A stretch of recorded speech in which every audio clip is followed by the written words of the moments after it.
भारत ਦੀ ਬਣੀ ਧਾਰਮਿਕ ਪਰੰਪਰਾ ਦੇ ਮੁਤਾਬਕ ਮਾਘ ਦਾ ਮਹੀਨਾ ਖਾਸ ਮਹੀਨਾ ਹੈ। ਧੰਨ ਗੁਰੂ ਅਰਜਨ ਦੇਵ ਜੀ ਮਹਾਰਾਜ ਨੇ ਮਾਝ ਰਾਗ ਦੇ ਇਸ ਮਹਾਵਾਕ ਦੇ ਵਿੱਚ ਜੋ ਮਾਘ ਦੇ ਮਹੀਨੇ ਦਾ ਉਪਦੇਸ਼ ਕੀਤਾ ਹੈ। ਸਤਿਗੁਰ ਫਰਮਾਨ ਕਰਦੇ ਨੇ, माघ मजन संग साधुआ धूड़ी कर इस्नान। इस महीने विच इस्नान की अत महत्ता मनी गई है। प्रयाग इस्नान, माघ इस्नान, प्रयागराज से जाके माघ दा माघी दा इस्नान बहुत वड्डा पुण्य मनते हैं।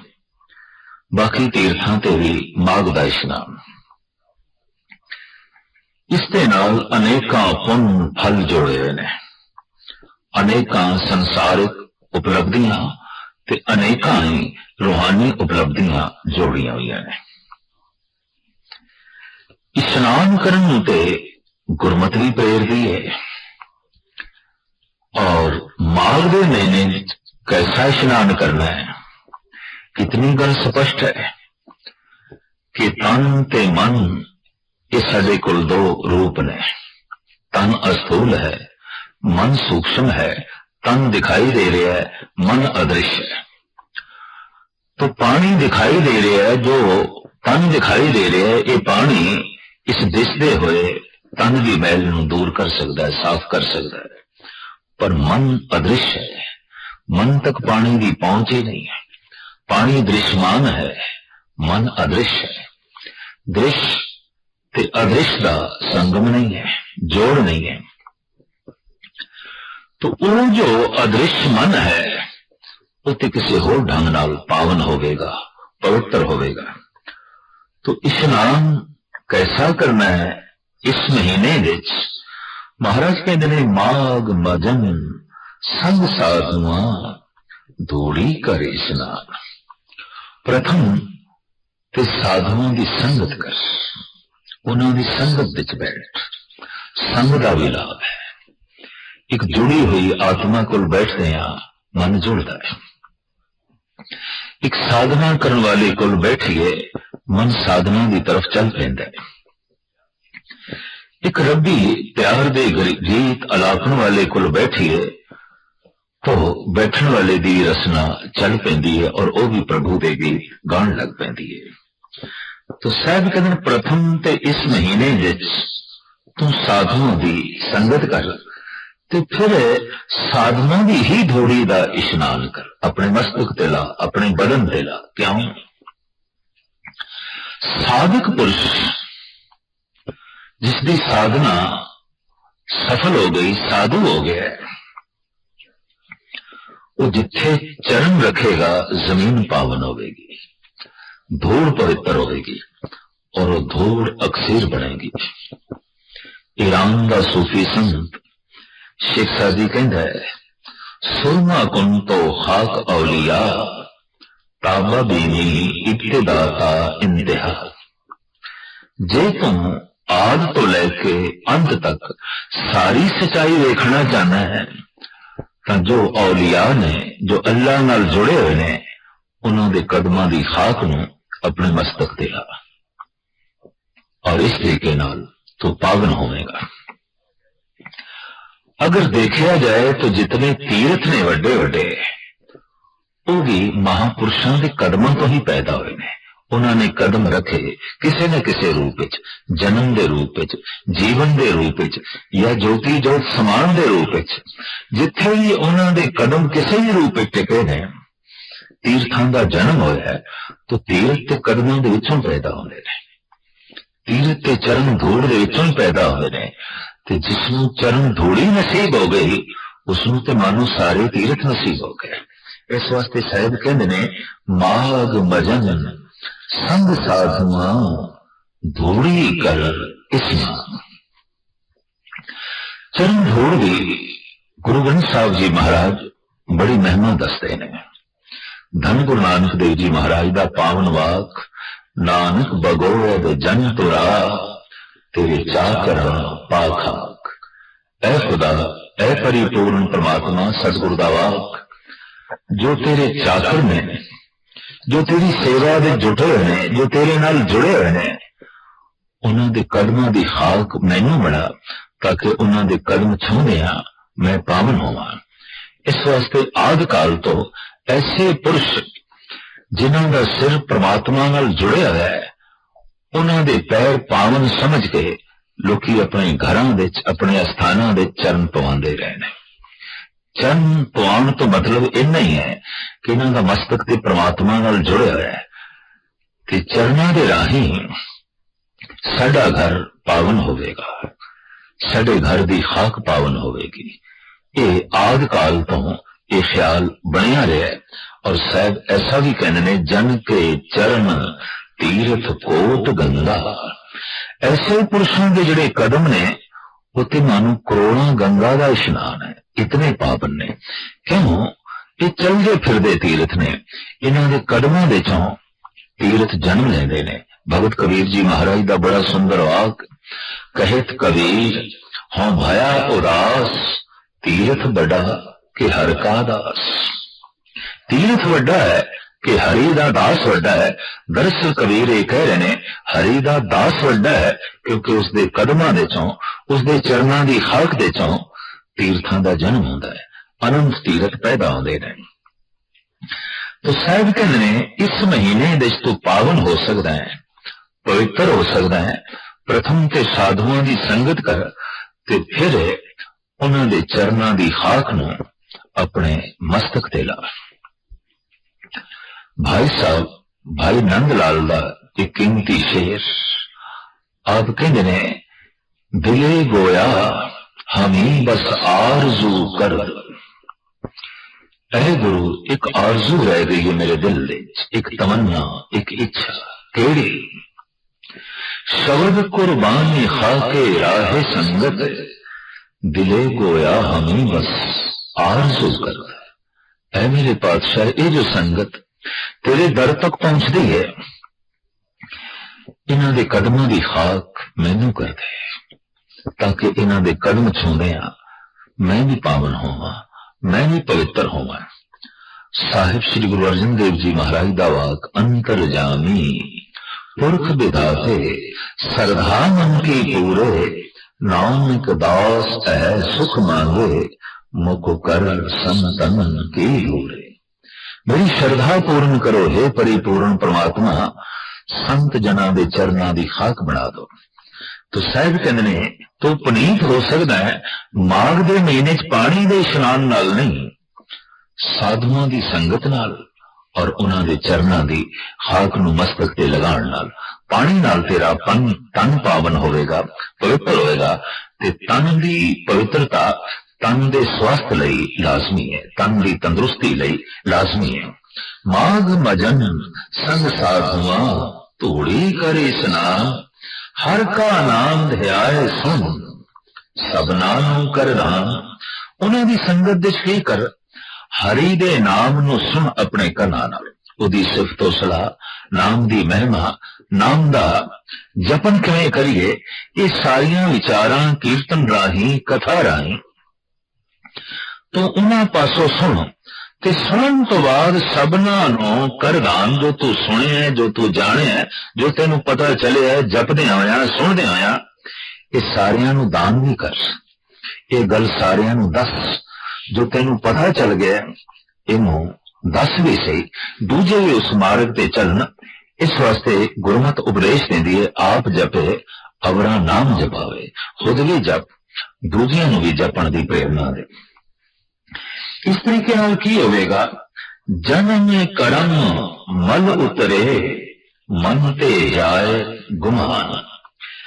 मन दे उत्ते अनेका जन्म दे जो कीते ने कर्म, उन्हां कर्मां दे संस्कार रूपी जो मैल जमी हुई है, साधु दी संगत विच बैठ के प्रभु दा नाम सुन के और प्रभु दे गीत गा के उन्हां दे चरणां दी खाक नूं मस्तक ते ला के, ये जो संस्कारां दी मैल कीते हुए कर्मा करके मन दे ते जमी हुई है, सारी की सारी ले जाएगी और गुमान मिट जाएगा, अहंकार विलीन हो जाएगा। काम क्रोध ना मोहिए, बिन से लोभ सुआन।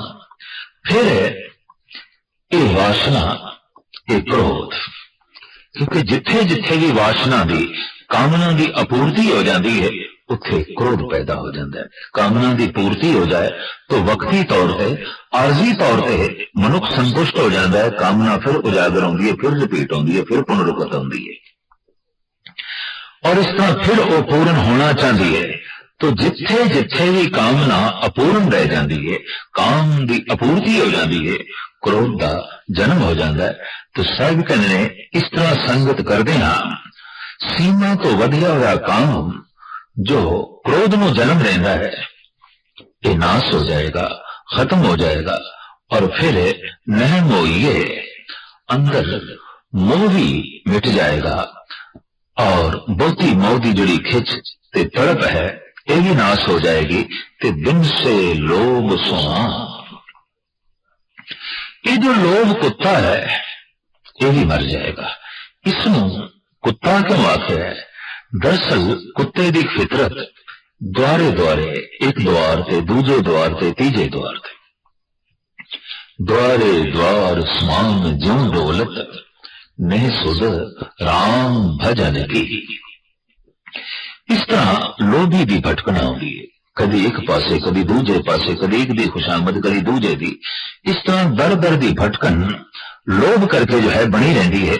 इस वास्ते इसनों स्वान नाल, कुत्ते नाल तस्वीर दी है। साहब साफ भी कहते ने एक पंक्ति विच, जिन को कर हर काया धावे गए दिस जाए, लोभी जंत न जाने पख अबक सब खाए। लोभी ते ऐसा है जैसे हल्का होया कुत्ता, और बक अबक सब जो है खा जाएगा। सच्चे मार्ग चल रहा उस्तक करे रहा।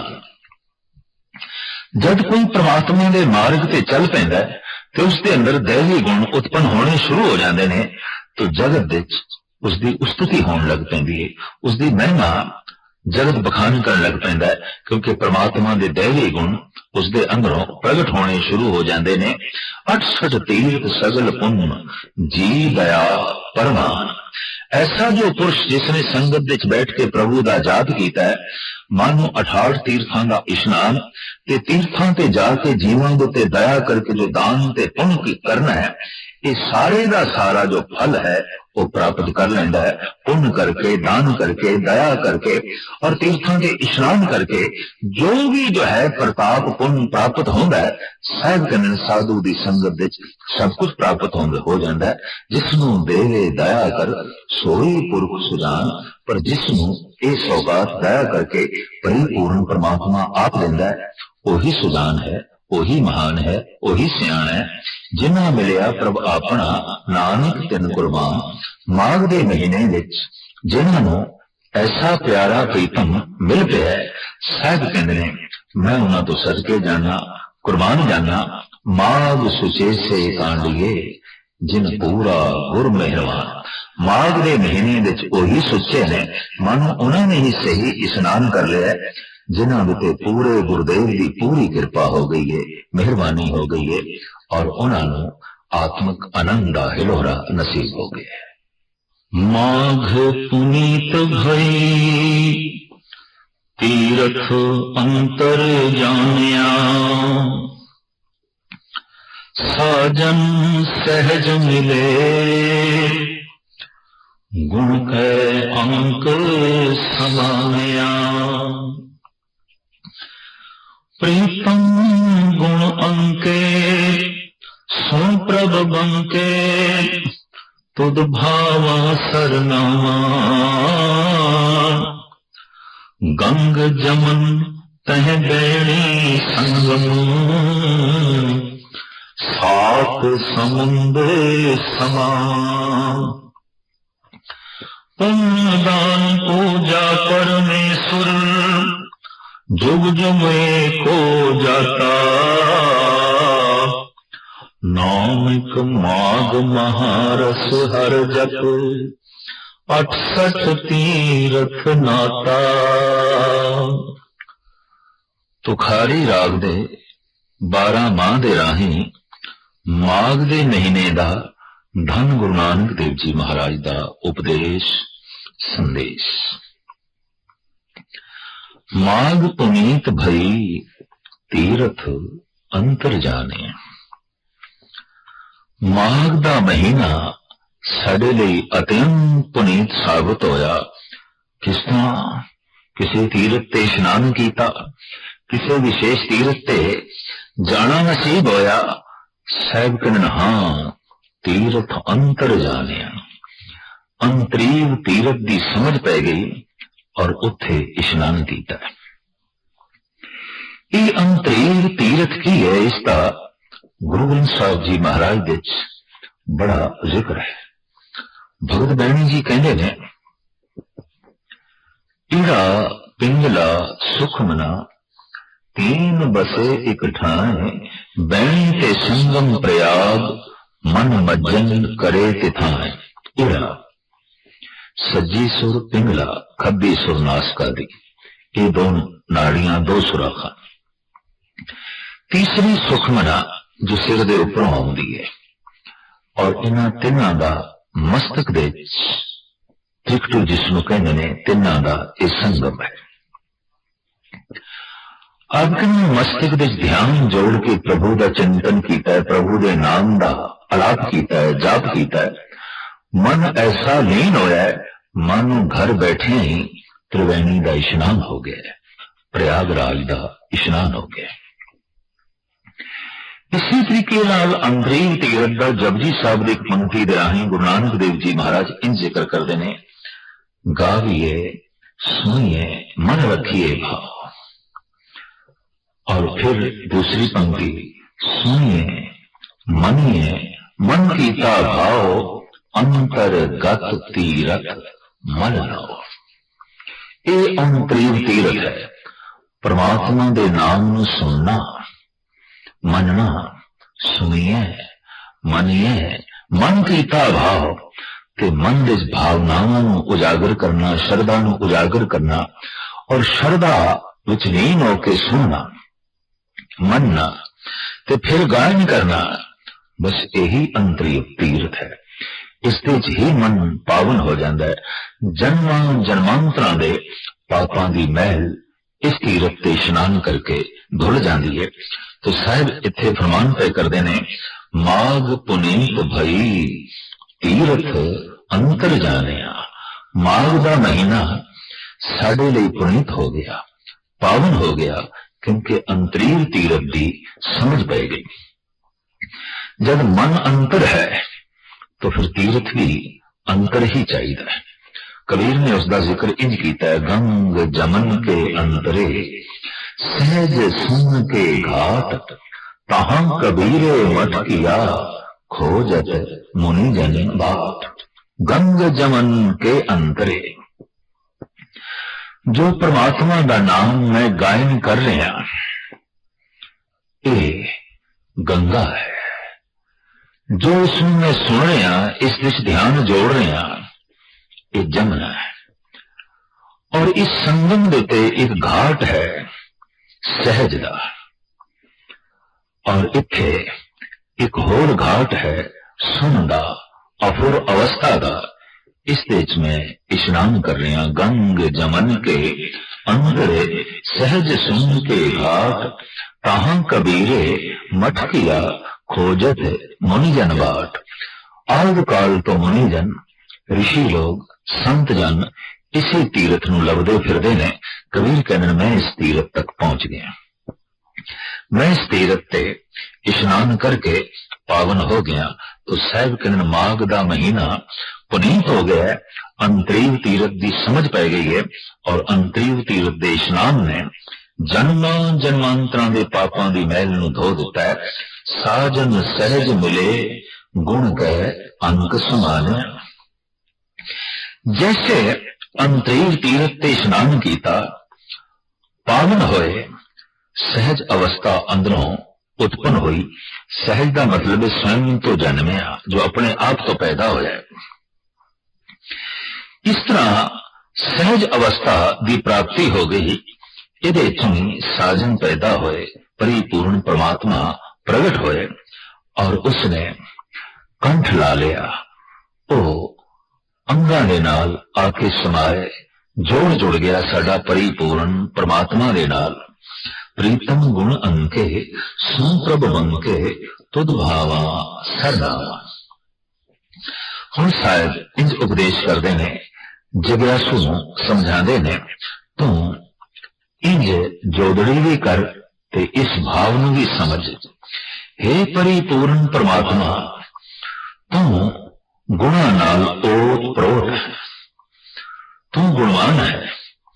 हे गुणा दे महान सागर, हे अत्यंत सुंदर प्रीतम गुण अंके सुन प्रभ बंके तुद भावा सरनावा। जे मैं तेनू पा जावा, यही तीरथ दा इशनान है, यही सरोवर दा इशनान है। जे तेनू पावा ही ना तो फिर इशनान किए तीरथ नामा। जे तिस भावा विण भाणे कहना है करी। यही तीरथ दा इशनान है, जे तेनू पा जाइए कि उसनू भा जाइए तो समझ लो प्रवान हो गए, सारी मैल कट्टी गई। फिर साहिब श्री गुरु नानक देव जी महाराज दा एक होर सुंदर वाक आप कहते ने, तीरथ नामन जाओ तीरथ नाम है। तीरथ शब्द विचार अंतर ज्ञान है, गुर ज्ञान साचा थान तीरथ। 10 पूर्व सदा दसाहरा और नाम हर का सदा जाचो देहो प्रभ धरणी धरा। साहब फरमान कर देन, जरूर तू तीर्थां ते इशनान करन लई जा, पर तीरथ केड़ा है? तीरथ नाम न जाओ तीरथ नाम है। परमात्मा दा नाम ही ते तीरथ है, और ये तीर्थ हर थां ते है, हर वक्त मुयस्सर है। बस सिर्फ तेरी रसना चलनी चाहिए, वाहिगुरु वाहिगुरु वाहिगुरु ऐसा जाप चलना चाहिए। रसना बोले ते कंन सुन, तीर्थ दा इशनान चल गया। तीर्थ नाम न जाओ तीर्थ नाम है। तीर्थ शब्द विचार अंतर ज्ञान है। गुरु का जो शब्द है, उस शब्द की जो विचार है, उन्हें जिहड़ा विचारना है, सोचना है, अपने सोच मंडल दे जो लियाना है, बस यही तीरथ का इशनान है।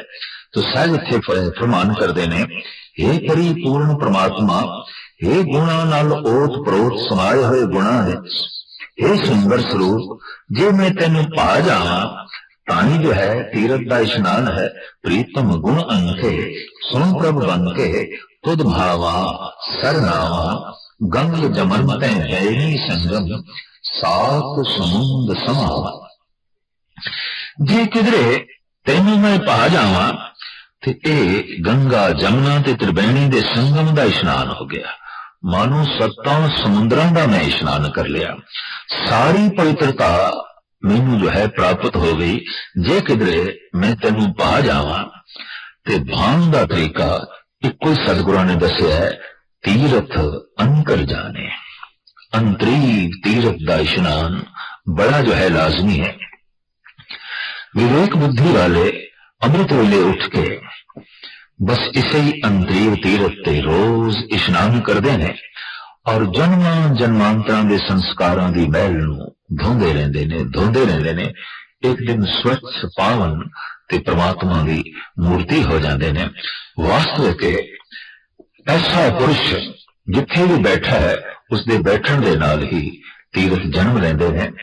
भगत पीपा जी का एक बड़ा सुंदर वाक, कायो देवा कायो देवल कायो जंगम जाति, कायो धूप दीप नहीं बेदा, कायो पूजो पाती। आप कहते ने काया ही मंदिर बन गई है, काया ही तीर्थ बन गई है, और काया दे चों ही मैं नवनिध नाम दी प्राप्ति कर ली है। काया बहुखंड खोजते नवनिध पाई, नाम कछ आए दो नाम कछ जाए दो, राम की दुहाई। ये महान सौगात इस काया दे अंदरों जो है मैं प्राप्त कर ली। उस अंतरीव तीर्थ नूं जान के इतनी वड्डी बरकत प्राप्त हो गई। भाई साहब भाई गुरदास जी की एक बड़ी कीमती पौड़ी है। आपदा फरमान, चरणों दुख होए सुरसरी, तज बैकुंठ जगत विच आई। ऐसा इतिहास है। कि गंगा ये ब्रह्मे के करमंडल का जल है, शंकर दे मस्तक का जल है, विष्णु दे चरणों का जल है। अपने करमंडल चो कढ़ के ये जल विष्णु के चरणों ते डोलिया ब्रह्मे ने, फिर ये शंकर ने अपने मस्तक दे सहारिया ते इस तरह ये संसार विच आई। चरणों दुख होए सुरसरी तज बैकुंठ जगत विच आई, 900 नदी 99 68 तीरथ अंग समाई। इस पृथ्वी दे पे जो 999 नदियां 12 मास दरिया वगण वाले ने, भाई साहब कहन गंगा इन्हां विचों सिरमौर है, महान है। क्यों कि 68 तीरथ इस दे ही कंडे ते बने हुए ने, तेही लोक ही प्रवान है। महादेव ले शीस चढ़ाई, फिर शंकर ने इसनों अपने मस्तक दे स्थान दिती है। भाई साहब अखीर दे कहंदे सन गंगा बैकुंठ लख लख बैकुंठ नाथ लिवलाई, साधु धूर न पूजनी साध संगत सतगुर शरणाई। लखां ही ब्रह्मे दे करमंडल दा जल होवे, लखां ही विष्णु दे चरणों का जल होवे, ते लखां ही शंकर दे मस्तक दा जो है जल होवे। सन गंगा बैकुंठ लख लख बैकुंठ लाख लिवलाई, साधु धूर न पूजनी साध संगत सतगुर शरणाई। साधुओं की संगत विच बैठ के जो अपनी सुरत शब्द दे जोड़ के मगन है, उसके कदमां तो करोड़ां गंगा निछावर कीतियां जा सकदियां, कुर्बान कीतियां जा सकदियां। उसके चरणों की खाक इतनी पावन है, इतनी महान है। तो अंतरीव तीरथ का ही जिक्र गुरु अर्जन देव जी करते हैं, और अंतरीव तीरथ का ही जिक्र धन गुरु नानक देव जी महाराज करते हैं। पुण्य दान पूजा परमेश्वर जुग जुग एको जाता। जो जुगां जुगांतरां विच इक्को परिपूर्ण परमात्मा रमिया होया है, उन जिहड़ा असीं जान लिया, मानो सारे पुण्य कर ले, सारा दान कर छड़िया, और सारी पूजा प्रतिष्ठा परिपूर्ण परमात्मा दी हो गई। परमात्मा नूं जानना ही सब तो वड्डा पुण्य है, परमात्मा नूं जान लेना ही सब तो वड्डा दान है। कारण जब कोई जान लेंदा है तो उसके अंदर एक प्यास पैदा हो जाती है दूजे भी जानन, और वो ऐसी कोशिश करता है, वंडन नूं चल पैंदा है, दूजियां नूं ज्ञान वंडदा है और दूजियां नूं दसदा है प्रभु की इन प्राप्ति होगी, और प्रभु ऐसे ने। तो पुण्य दान पूजा परमेश्वर जुग जुग एको जाता। वो जुगां जुगां विच जो एक रमिया होया है, उसनूं जिहड़ा असीं जान लिया, मानो सारे पुण्य कर ले, सारी पूजा कर ली, हर तरह का दान असीं दे दिता। नानक माघ महारस हर जप 68 तीरथ नाथा। क्योंकि माघ के महीने का इशनान ते दान काफी महान मनिया गया है। साहिब कहने ज्ञान दे दान तो वड्डा कोई दान नहीं, ते परमात्मा नूं जान लेना इस तो वड्डा जो है कोई ज्ञान नहीं। और जिसदे कोल एक ज्ञान है ते ज्ञान का दान है, मानो उसने सारे पुण्य कर ले। नानक माघ महारस हर जप 68 तीरथ नाता। माघ दे महीने विच परमात्मा का नाम जप जप के जो महारस की प्राप्ति हो गई, मानो 68 तीर्थां का इशनान हो गया। इस तरह माघ पुनीत हो गई, महान हो गई।